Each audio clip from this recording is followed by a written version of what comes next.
How did you first learn how to solve a Rubik's Cube? YouTube. YouTube? Honestly, yeah. I started learning from one of my teachers in 7th grade. Okay. But I never learned how to fully solve it, and so then I looked up the rest on YouTube.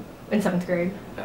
No, not until like freshman year. Okay. So I learned part of it in 7th grade, but I didn't finish it until freshman year.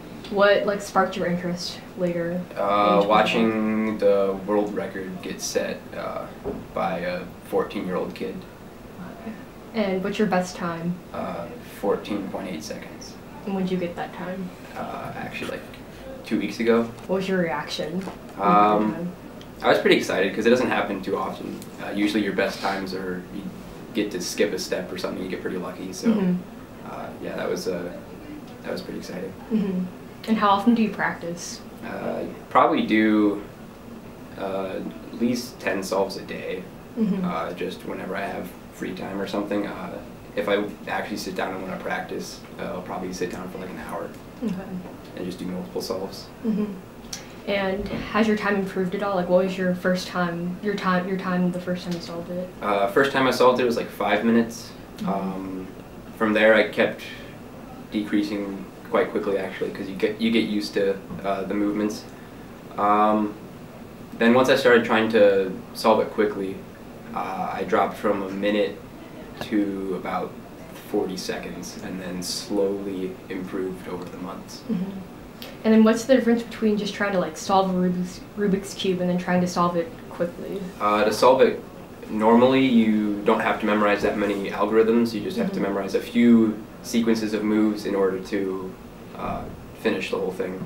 And then to do a speed solve, you have to memorize different patterns as they come up, because you want to try to minimize the amount of moves you have to do.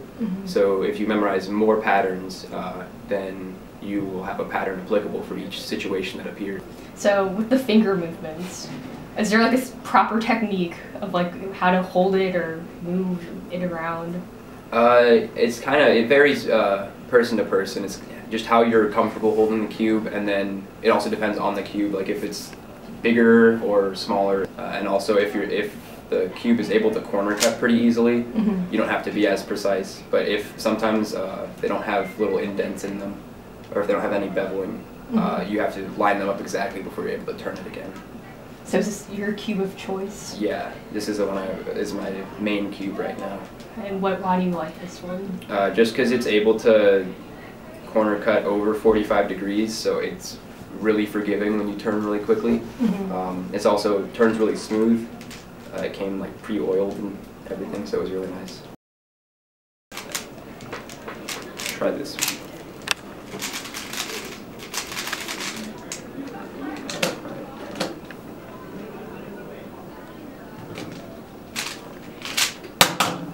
Amazing. What the frick?